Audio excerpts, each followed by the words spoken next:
Hi, good evening.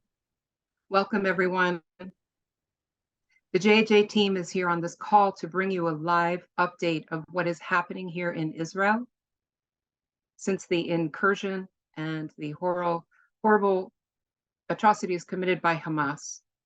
We understand that the news you are getting outside of Israel is very different from the reality here on the ground.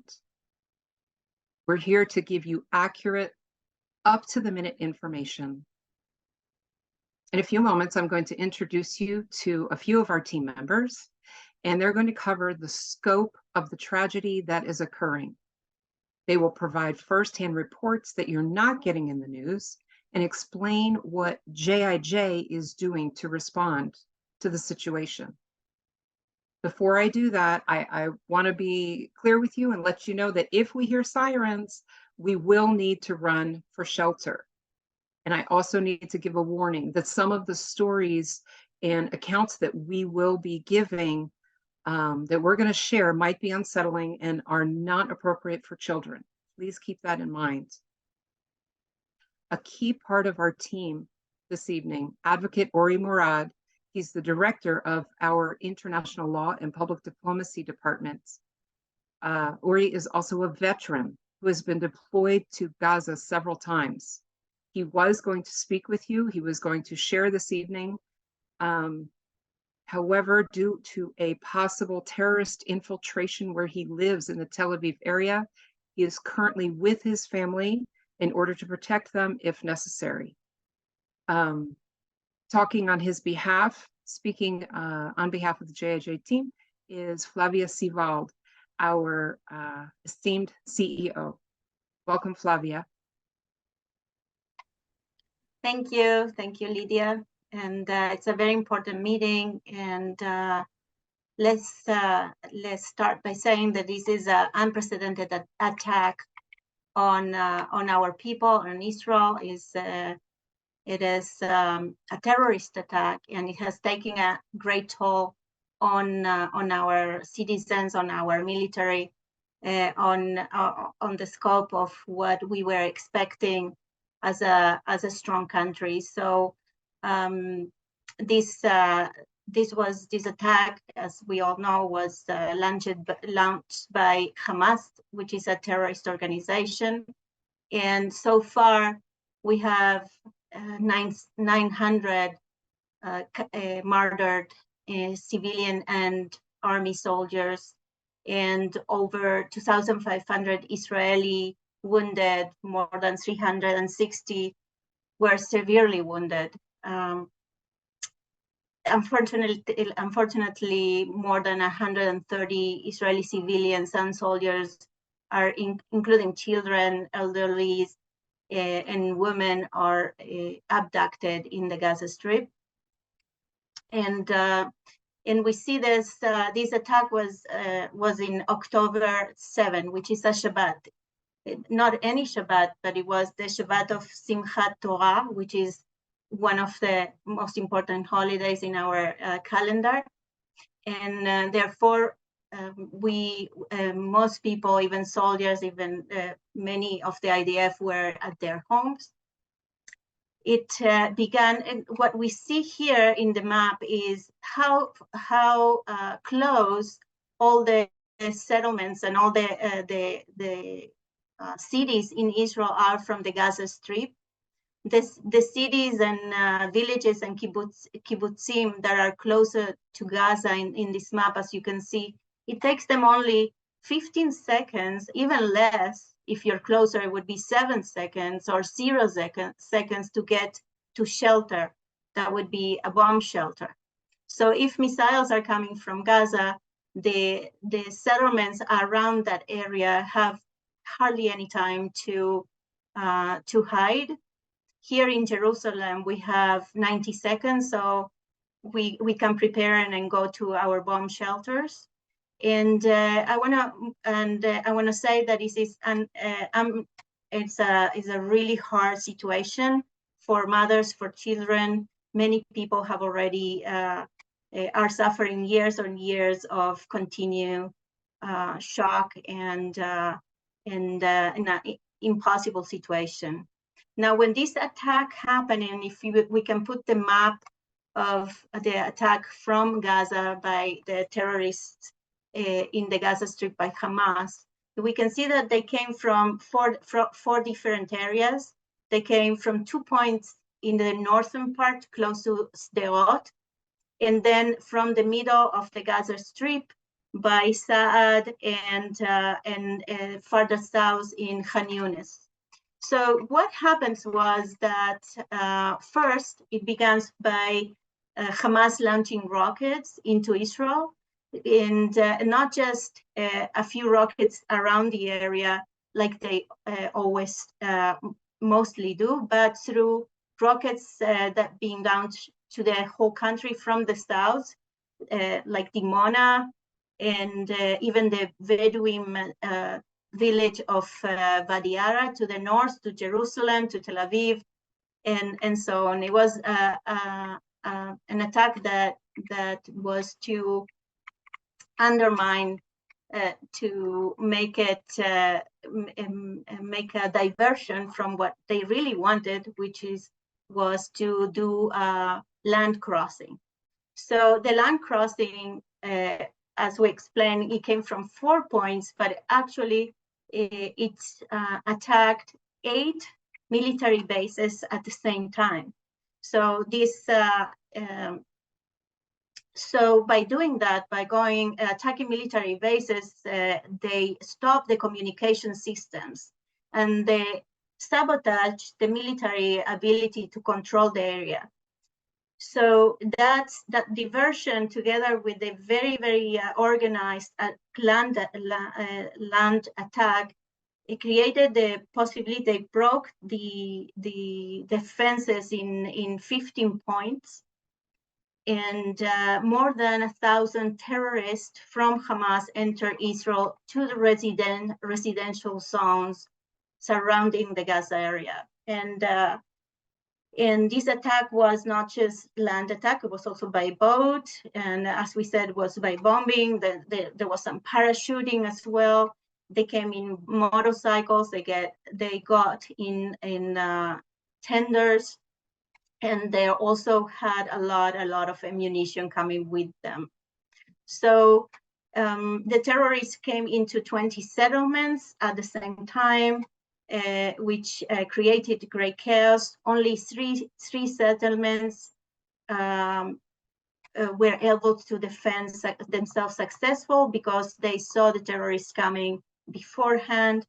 In Sderot, Ofakim, Neviot, in all those areas, and Kibbutz Be'eri that most of us heard, there were many civilians that were killed also. There was, unfortunately, at the same time, there was a party, a nature party happening next to Kibbutz Re'im. Do we have Kibbutz Re'im in this map? Yes, if you see Kibbutz Re'im, it's at the center of the, like, on the center line of the parallel to the Gaza Strip. That's Kibbutz Re'im. That's where there was a big nature party where we had 3,000 civilians dancing and having a great time.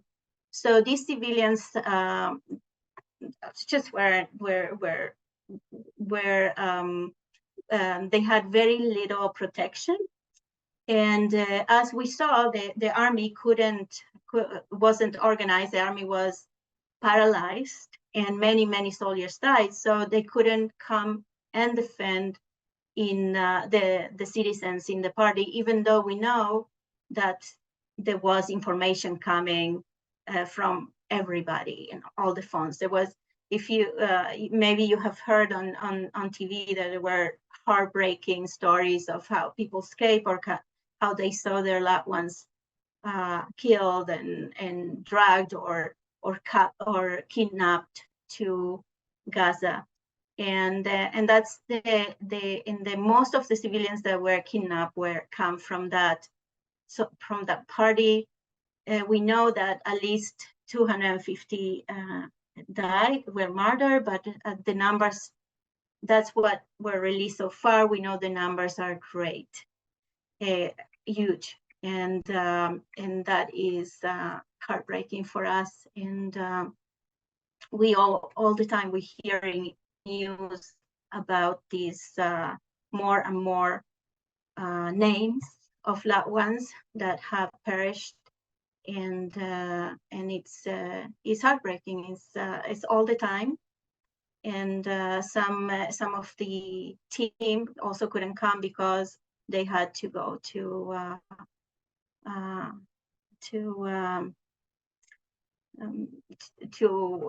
a place to visit a family where they lost their son, and it's it's heartbreaking though. So this situation with the Hamas, it took the October 7 more than almost 3 days to have it under control. When you have so many terrorists coming into a huge area where the communication systems don't work, where sometimes the wrong people, the wrong defense forces are in the wrong place, then the situation was of kind of chaos, and the people felt that they were abandoned in that minute. So I think from that point, I think maybe we let our Tamar maybe tell a personal story from her own brother that is in the army right now in the IDF. Yes, Tamar Watnick, we welcome you. She's part of our team in the US, and we would like to hear your story, your brother's story, and what's happening where he is. Yes, so Alvin, can you show the picture of my brother? I sent it to the, just so you have a face. You can see him. You can Please start, tell Tamar. us his rank, Tamar, and what he's doing. Yeah. So my brother, he's a major in the army in the combat engineering unit, and he was called in the first day, and he's over 40 soldiers that are beneath him. And so he's taking responsibility also for them as well. And that was one of just the things that he told us to keep in mind, like that he just hopes that he has the right guidance for his own unit. So their job, they were given kibbutz Be'eri. So you can see here on the map where kibbutz Be'eri is. It's very close to the Gaza Strip. They have 15 seconds once they hear a siren. Now, every town here around the Gaza Strip has a group that they're supposed to defend their town until the army or the policemen come. So Kibbutz Be'eri had their group, go to the border of the town to fight off the terrorists that were coming in.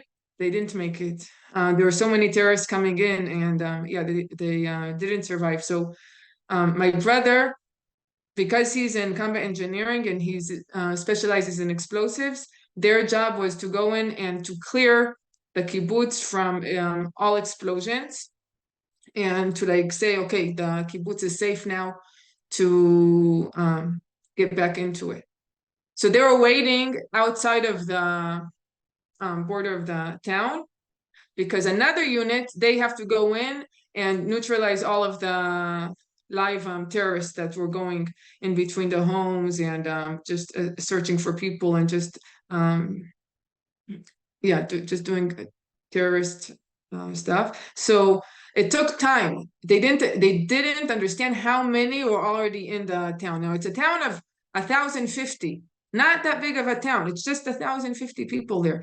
But there are so many, and it took like over a day to really find all of the terrorists that already entered in that town. And once he got the green light, his team had to go in and like I said, just to disactivate any explosions.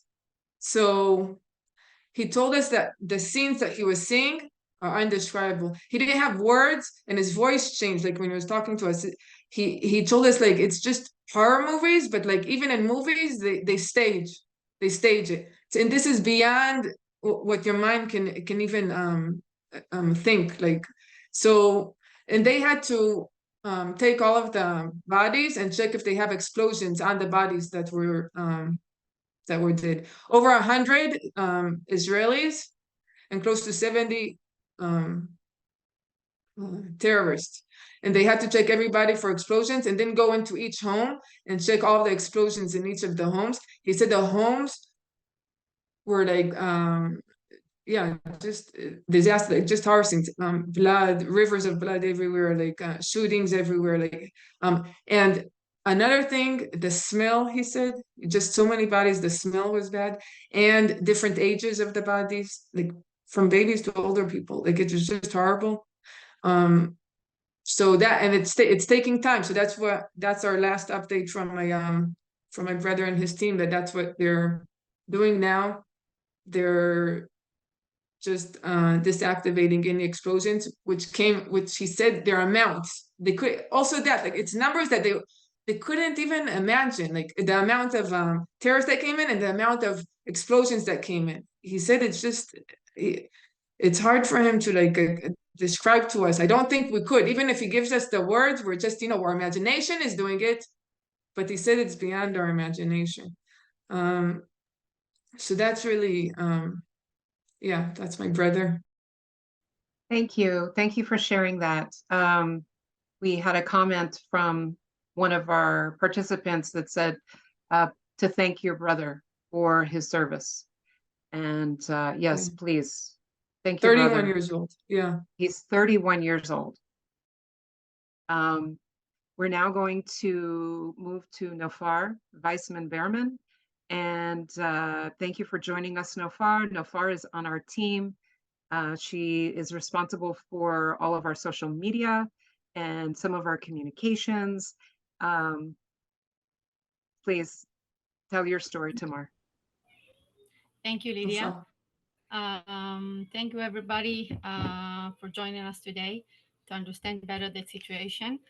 As Lydia said, I'm Nofar. I'm 36 years old.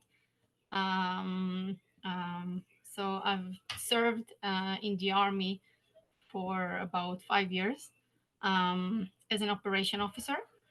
And I want to share how it all started in my family, in my house. So since I'm still a reserved person, I been called in the afternoon of Saturday. We woke up to this horrible news, and we knew that something is going to happen, and we were ready to be called. Both me and my husband are reservists. I'm a captain. My ranking is captain, and I'm serving as an operation officer in a commando unit, in a commando brigade. And so I'm in charge of all the war room and the operation room, and to communicate between all the units.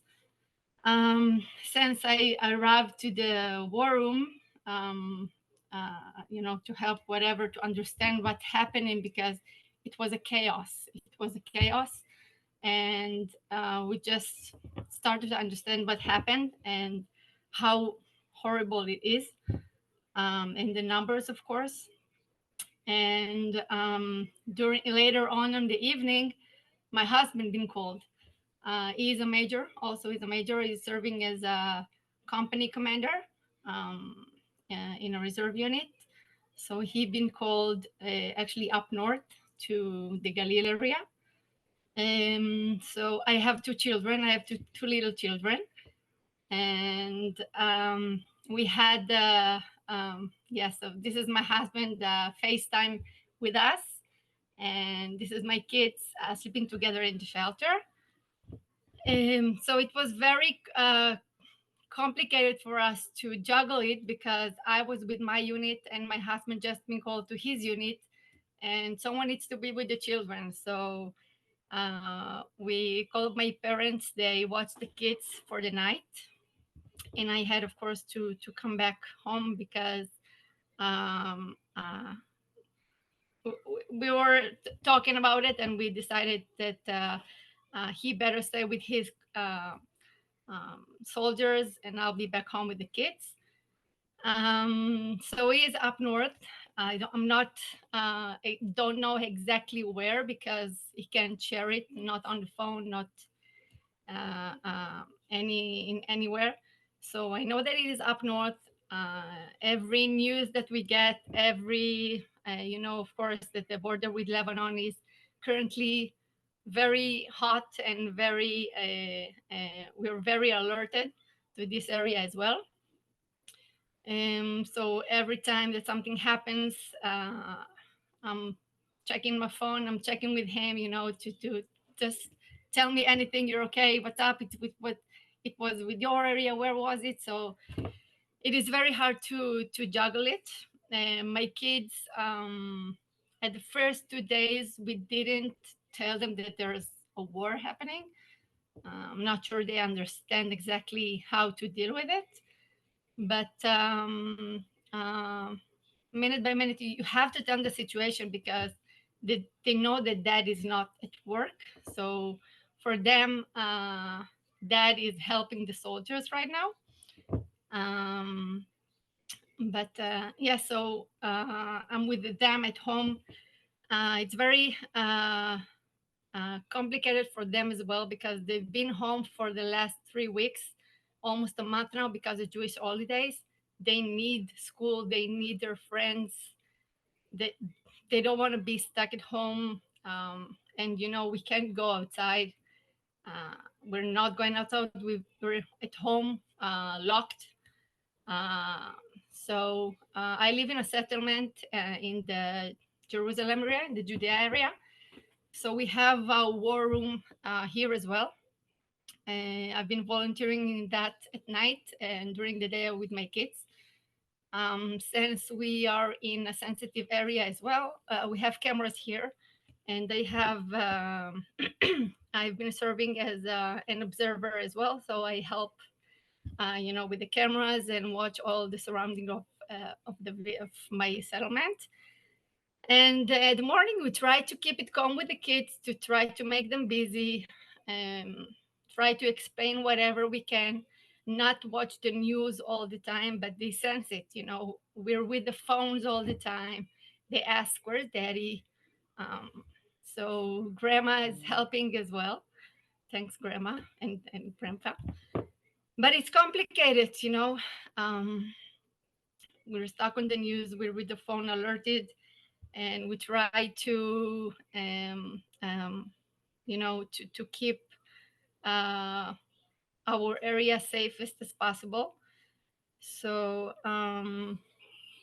yes, this is what I had to share. This is what I have to share with you guys. And of course, if you have questions later, I'll be more than happy to answer all the questions.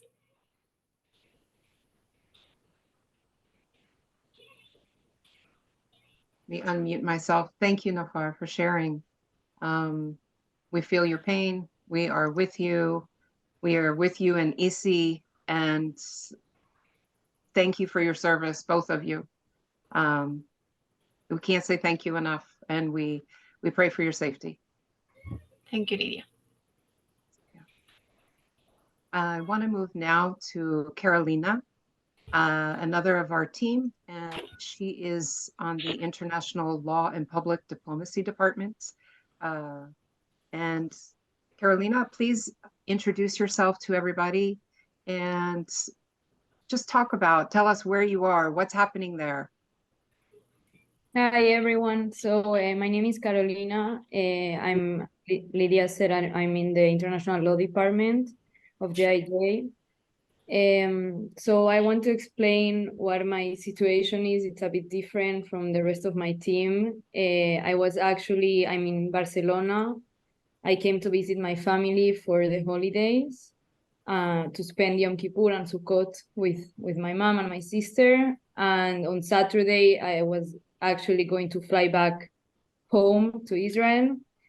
And my flight got canceled. I woke up, I started getting all the messages and seeing the news. I didn't understand what was happening. Like, because I have a lot of family in Israel, a lot of friends. For context, I made Aliyah. I moved to Israel 4 years ago.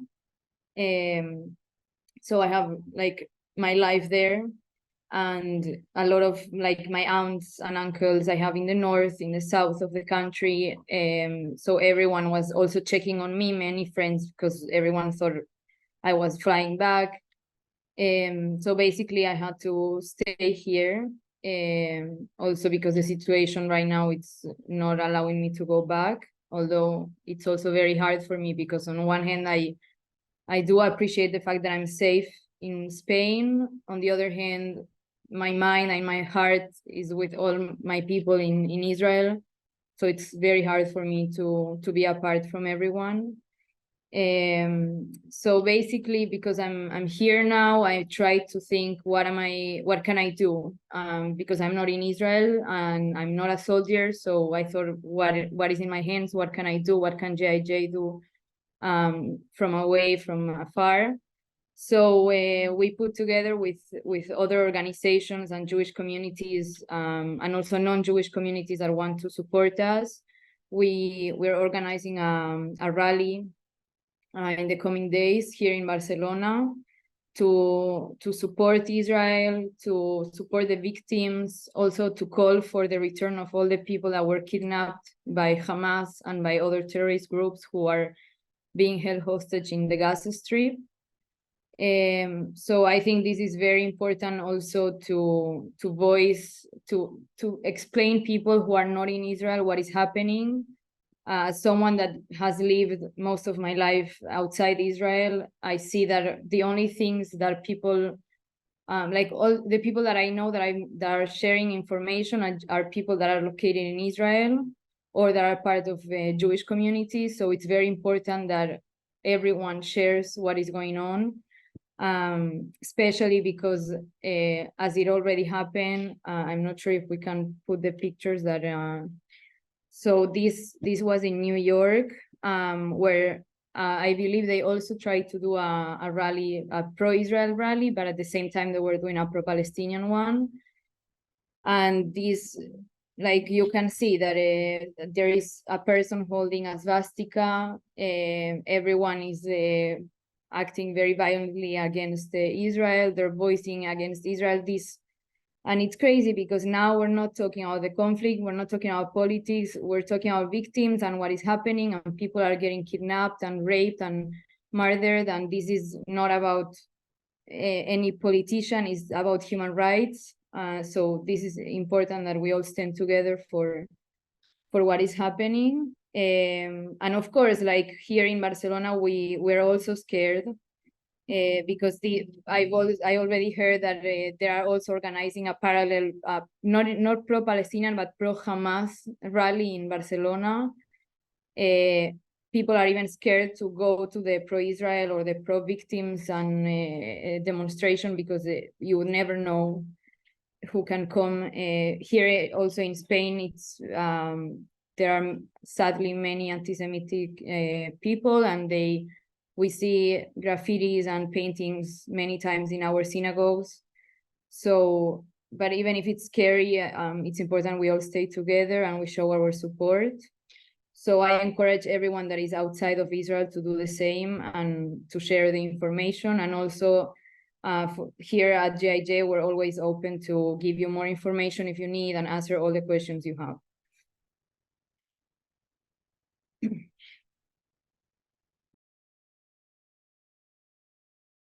Thank you so much, Carolina, for sharing what is happening where you are. And it's heartbreaking, and we must stand together. I wanted to say again, for those that have joined late, this is being recorded, and we will be sharing a link to it afterward. If you didn't get to hear everything, all of the updates that Flavia brought and Nofar's story, Tamar's story, And so we will be sharing that as well. I'd like to now introduce Alan, one of our newest team members. And Alan, are you present? Yes, Yes. here I am. Alan is part of our team. He works with our interns that come to us through Masa, through the Jewish Agency, through Christian organizations that would like to have their young people trained how to advocate on behalf of Israel. And Alan does a very good job of that, and we're happy to have him on the team. Thank you very much, Lydia, for this warm introduction in these challenging times. And talking about challenges, also to provide and to not be repetitive, but also to bring a personal story that I have and I want to share with all of you today. As you might tell from my accent, I'm originally not from Israel, but I made Aliyah 5 years ago. I live in Jerusalem with my loving wife, and 9 days ago, I received the blessing of becoming a father. My first child came to the world right before this war started. And as is in the Jewish tradition, in the 8th day of the life of a new boy, there is a ceremony, the Brit Milah ceremony, the circumcision, in which it's following a pact between the Jewish people with God. And we're preparing and getting ready, even in the middle of sirens and fear, with my wife to move forward with that ceremony. We were getting ready, literally getting ready to organize the religious tradition, and in that moment, one more time, the sirens appear in Jerusalem, and we had to run to the bomb shelter. It was a very stressful and scary moment. The first reaction was to question ourselves as terror creates and terrorists want to create. Should we call it out? Should we not move forward? And after taking a deep breath and connecting with what our son was bringing to us, that is life, that is love, that is future, we decided to move forward. We decided to call the people who were going to help us with that ceremony and move forward with the Brit Milah and move forward with our life. And it's much more for us than just I'm presenting this, not only because that's how I am recently experiencing this war in a family level, but because I think there is also an invitation for all of us here in this webinar, but also for all of us in Israel and for all of us who support and who love Israel and who want peace for Israel. There will always be challenges in our life. There will always be challenges for Israel. Nowadays, it's a clear evidence of that. But it's also in our control to decide to focus on light over darkness, focus on life over death, decide to go through the path of love over the path of hate. And that's what we're doing, not only today in this webinar, but that's what Israel is doing. This is what the Jerusalem Institute of Justice is doing by trying to move forward with our agenda to advocate for Israel, to advocate for human rights, and to advocate and to try to create awareness as we are doing with you today, and to ask you for your support. This is a path that we have as humanity to go and to move forward together. And from a personal to a global level, I'm convinced after that difficult decision that I had to make, after holding my newborn in the middle of a siren, to move forward. So let's move forward together and let's build the future that we want for Israel and for the world. Thank you so much, Alan, for sharing your personal story. And we welcome your son to the world. And Yeah, yesterday was a rough day. I got to be honest. Yesterday was a rough day, and it's important to touch base with those that you can. It's important to pray and think about and keep in the front of your mind those that aren't with you. My daughter is in Nahariya, one of my daughters, with my grandchildren, and every time there's sirens or we're hearing about conflict on the border up there with Lebanon, it's tense. It's tense. But as Alan said, we are moving forward. We are being positive, and in the midst of this tragedy. And I'm very honored. Flavia and I are very honored to lead the Jerusalem Institute of Justice and the team, many of the members who you've just met. And I want to introduce to you Monique Beadle, our newest member in the US. And she is our advancement director and is here to talk with us about what JIJ is doing right now to bring justice and how you can get involved. So Monique, if you would join us, please. Thanks so much. I just joined the team this week. My name is Monique Beadle. I'm the new advancement director. I'm based in New England. And the idea of me coming on the team was to help JIJ build stronger partnerships and elevate JIJ's voice in New York, which is where the UN headquarters is based, and also in Washington, D.C., so that we can be working more closely with Congress, with the State Department, and with the White House.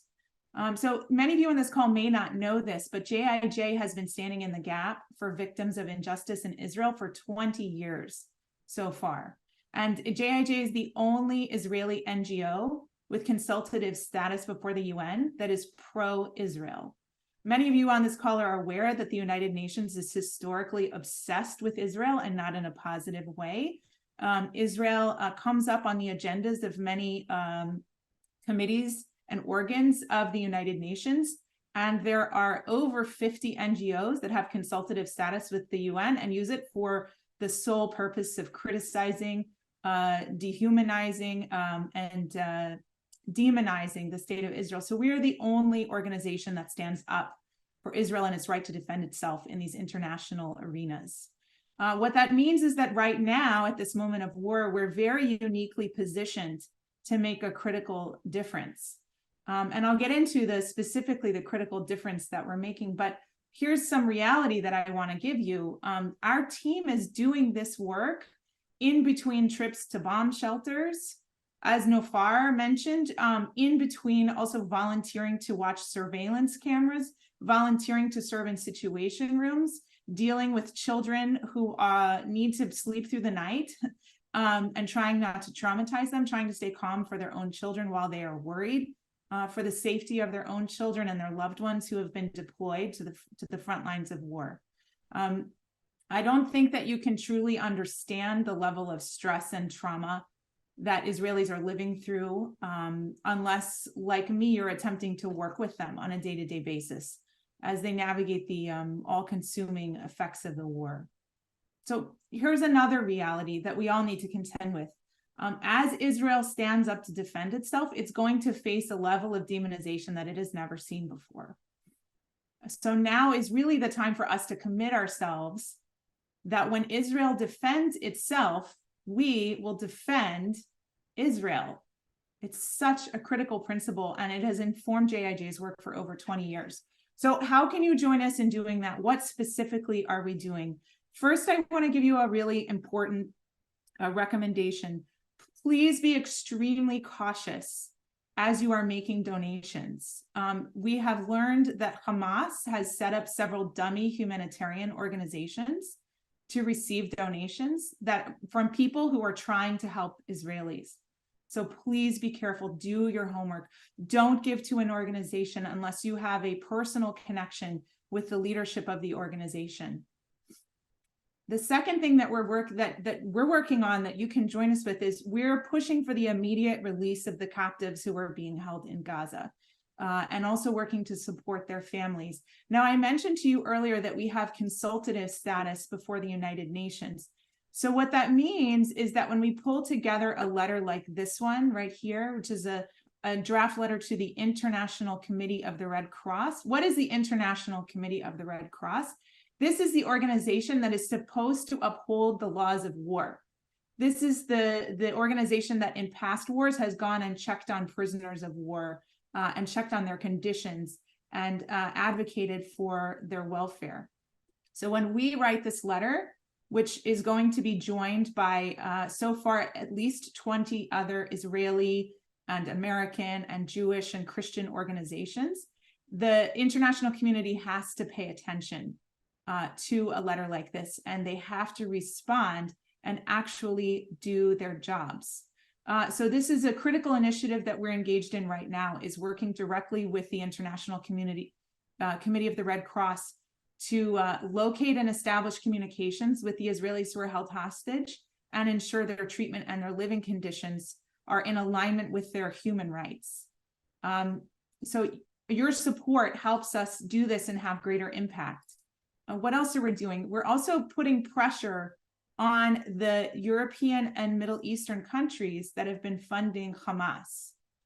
Some of these countries have been funding Hamas directly, but many of them have been funding Hamas indirectly, and it's critical to put a stop to this funding now. Yesterday, you may have noticed in the news that the EU had made a decision to cease all funding to Hamas, and then it reversed itself. And that was due to interventions from some members of the European Union who are not enthusiastic about this idea. There are members of the EU that have put out statements that are very supportive of Israel's right to defend itself and have condemned these horrors unequivocally. But there are other countries where there's more work of advocacy to do. We also need to forge strong partnerships with the countries that are standing on the side of Israel right now. Finally, it's critical to the mission of JIJ that we're going to work to secure justice for all of the survivors of these atrocities. We've been doing this work for 20 years, and we're going to continue doing it. So how can you help? First, we need you, if you haven't already, to subscribe to the JIJ newsletter so that you get up-to-the-minute updates. You can go to our website, jij.org, and down at the bottom right corner, please do subscribe and just share information about JIJ with any friends of Israel that are in your network so that people can just be aware of our work. But what's really critical right now is, in order for us to expand the scope of our work, we need you to donate, and we need you to donate generously to our crisis fund.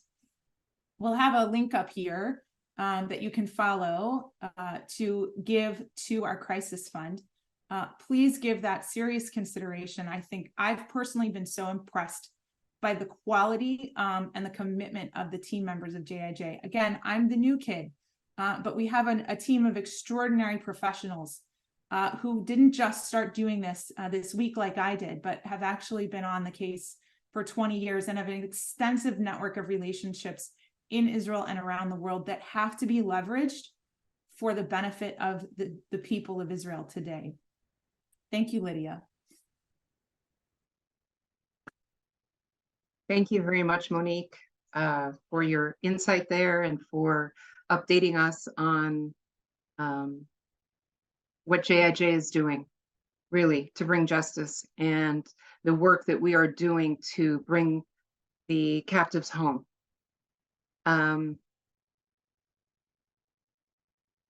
We're going to turn now to questions and answers.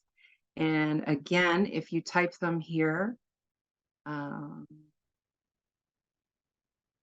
let's see.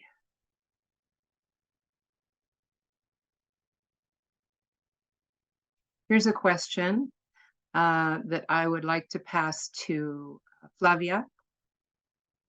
How are tensions between quarters in Jerusalem? Are civilians clashing with civilians? Are most Muslims on board with this incursion, or are many appalled by the actions of Hamas? We see the extremists on TV, but do they represent the majority? Thank you. It's a very important question.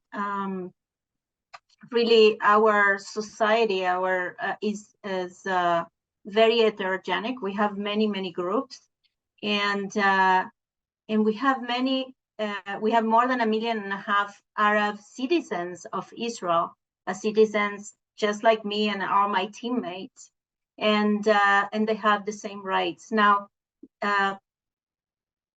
partially, there is a movement, and that is trying and is pushed also by the extremism of a terrorist organization like Hamas, that is trying to push the Israeli or the Israeli Arab population to start a civil uprising and maybe another intifada. But it's not working.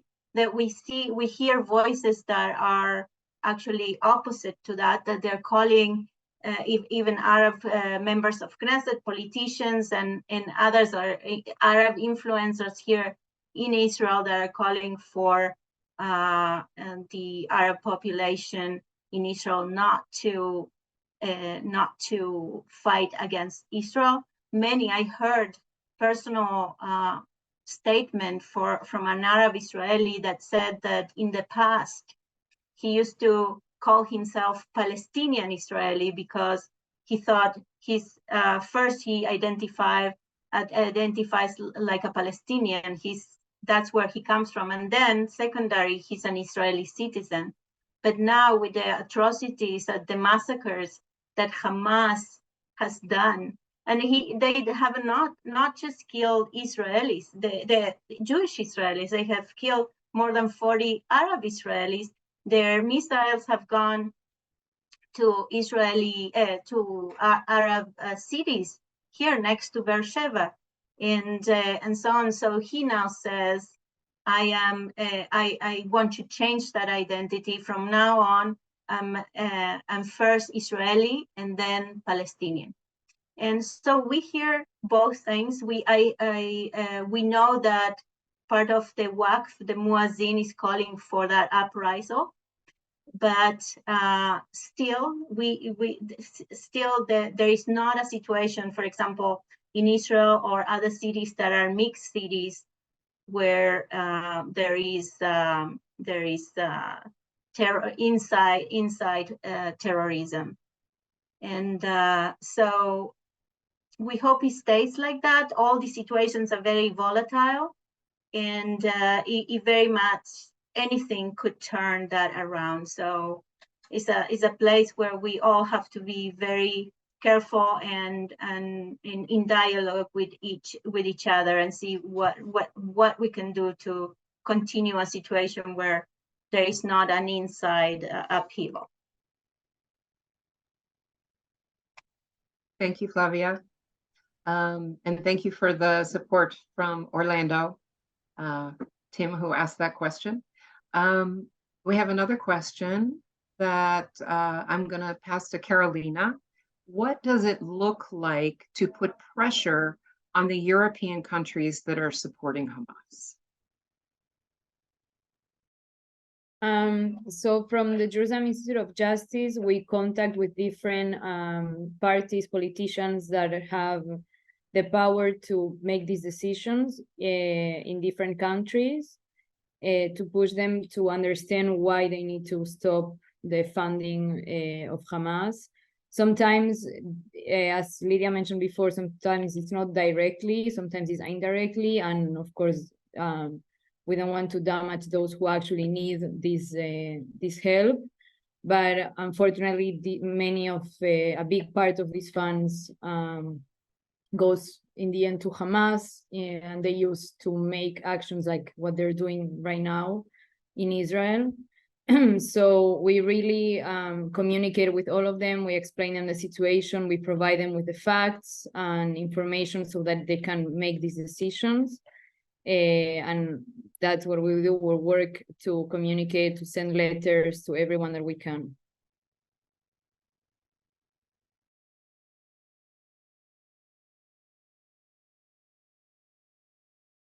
Thank you, Carolina, for that very clear answer.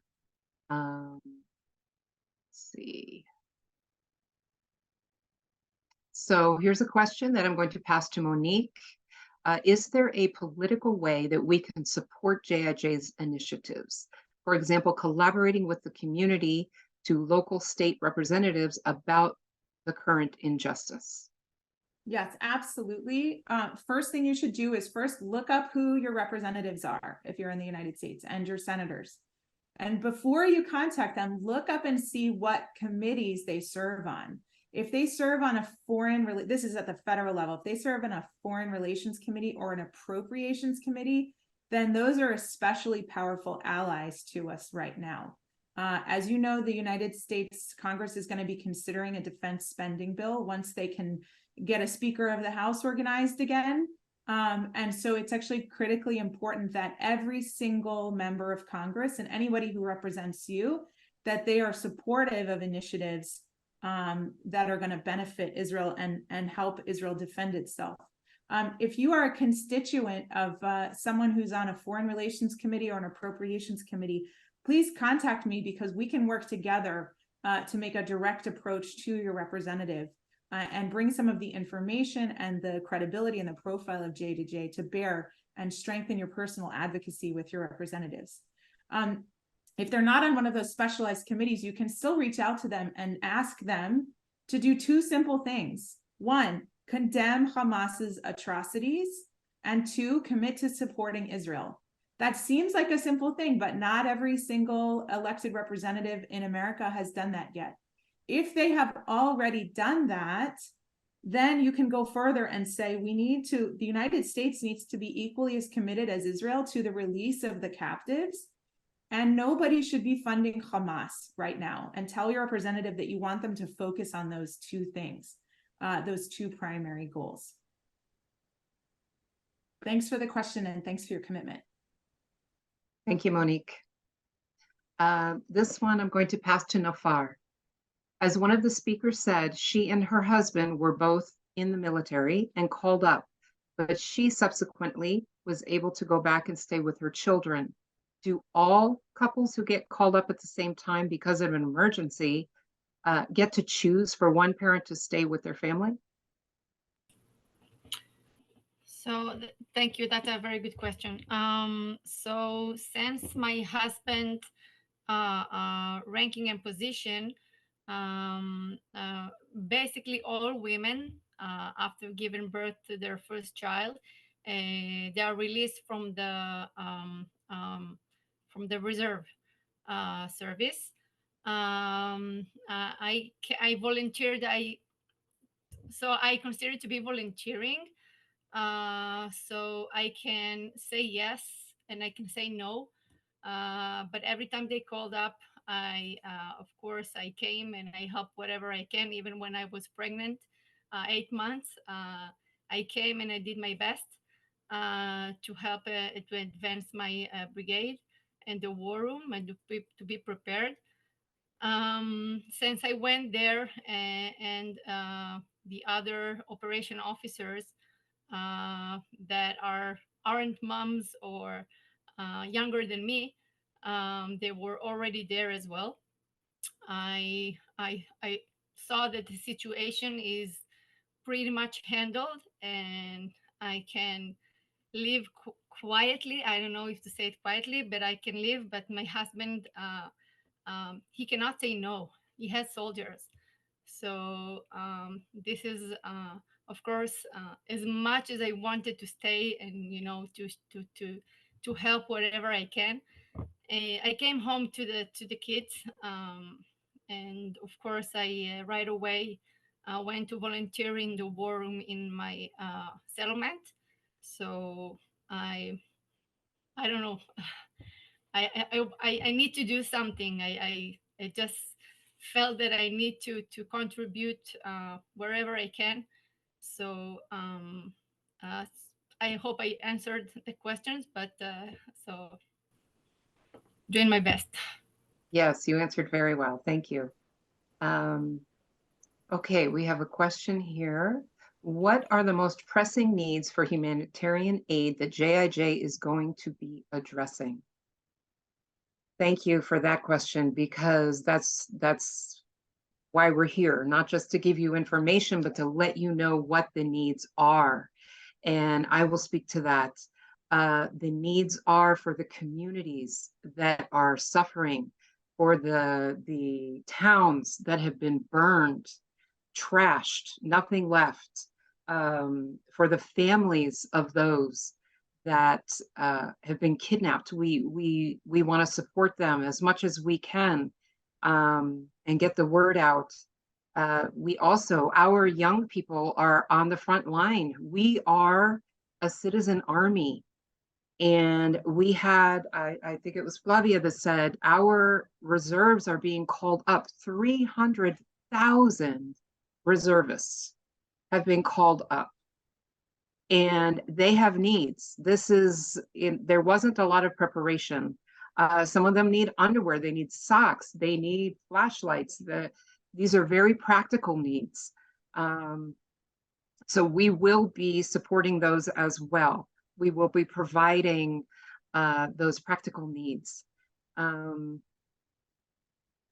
Anything else that somebody on the team wants to address as far as practical needs? The civilian population has gathered and came together here in Israel to provide many things. If it's food, if it's clothing, if it's social workers and so on, many things that you would think the country would immediately have and provide and be ready for. But this is a surprise attack. We weren't ready. There are so many losses. The army took the army a long time to get even into an offense position. So as civilians, representing a human rights and civil rights organizations that have been like really strengthening the fabric of the Israeli society for so many years, we want to be aware and clever and dispose of those funds where are the most needed. We know we have contacts in many organizations that do different things. So we can provide a very safe way for you to give and know that the funds go to where they were meant to go. So and the need is over the board. Is that how you say? Over the board. So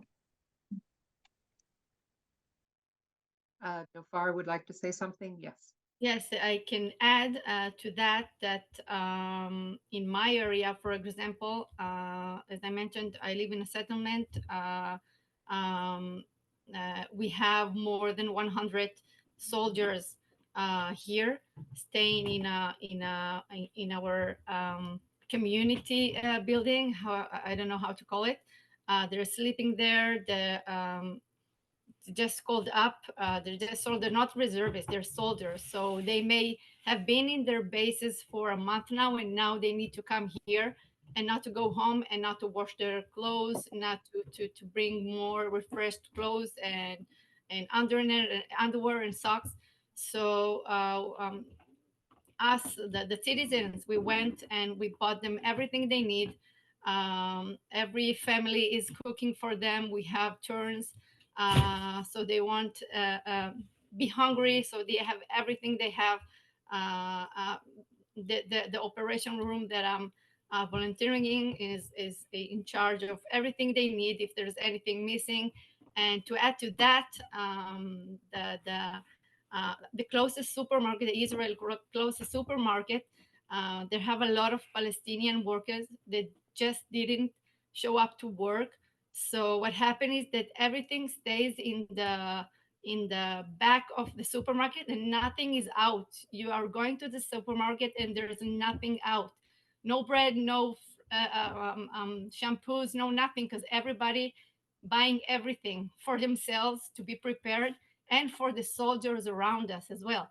So we're just buying them everything we can. We wash their clothes. We're doing everything that we can to make them feel welcome and loved. And yeah, so that's a logistic side of the things from my side. Thank you, Nofar. We have another question here. It appears Hamas has advanced deeply into Israeli territory. Have IDF forces been able to retake this land and push Hamas back to the Gaza Strip? That is what we are hearing. We are hearing the affirmative that yes, we have retaken the land that borders Gaza. There is still some concern that there might be terrorists still in our country. And in fact, if you didn't hear it at the beginning of this Zoom talk, Advocate Ori Murad was not able to join us as there is a suspected terrorist near his building in the Tel Aviv area, and he is at home protecting his family. This is an ongoing situation. We expect more of our soldiers to be called up. My son is preparing to go north because there's movement on the northern border. This is an ongoing, very fluid situation, and everyone is doing their best. The citizens of Israel, we come together, we stand together, and we may have been down for a bit, but we are rallying, and it's just, yeah. Lydia, Monique? if I can jump in, there are a lot of questions coming up about how can we defend, combat disinformation? What can we be saying to people who are maybe open to thinking, but they're on the fence? What are the points I need to be making to the people that I know who are not instinctively or reflexively friends of Israel? So a couple of things that I think are really important to get across, and that I bring up in conversation. Speaking as a human rights lawyer in the United States of America, not everybody who works in the field of human rights advocacy is sympathetic to Israel reflexively. So I have these conversations on a regular basis. So the first point that I think is important to make is that Hamas showed us this weekend, they broadcast the footage on TikTok. They showed us that their tactics are identical to those of the Islamic State and Al-Qaeda and the Taliban. There's no real difference in the ideology or in the tactics. And they demonstrated that if they were allowed to have free reign, if the borders came down, that they would perpetrate a complete genocide. Their intention, their stated intention in their own charter is the total and complete destruction, not just of the state of Israel, but of the Jewish people as well. And they demonstrated in very stark terms that they actually meant it, and that if they had the opportunity to carry out their psychotic vision, they would do so. So you can bring that up with people, that they're just like the Islamic State, Al-Qaeda, and the Taliban.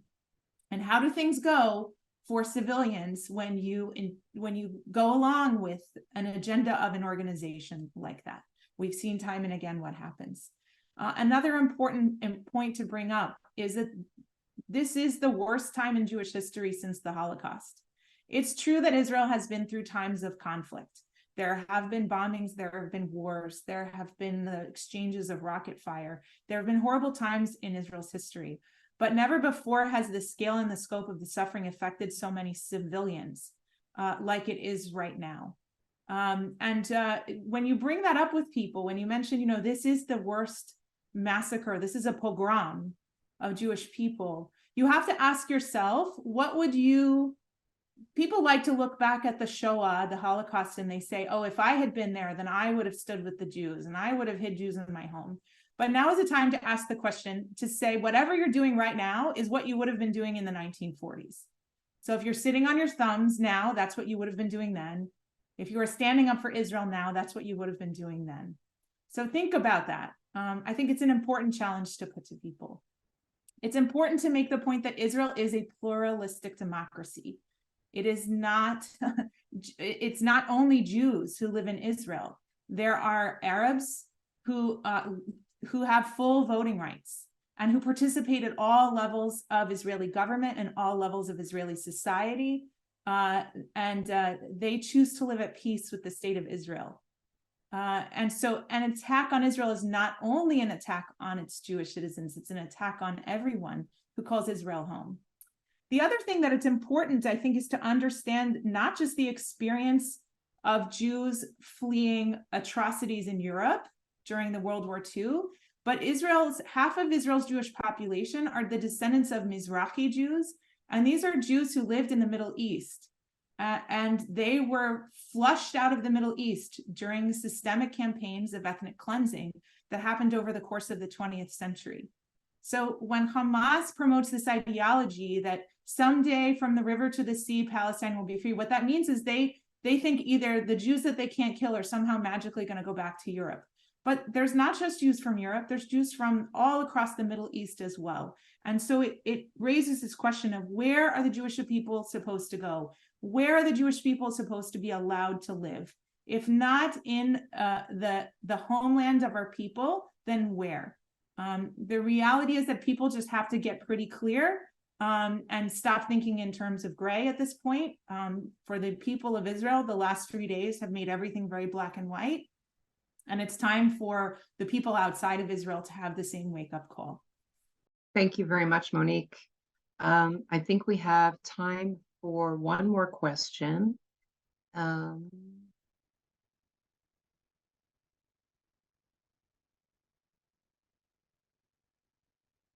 Okay. Oh, there's some really good questions, and I'm so sorry. We will try to, if you send us an email, we will try to answer them. This one, Flavia mentioned the WAF. Is there unrest on the Temple Mount?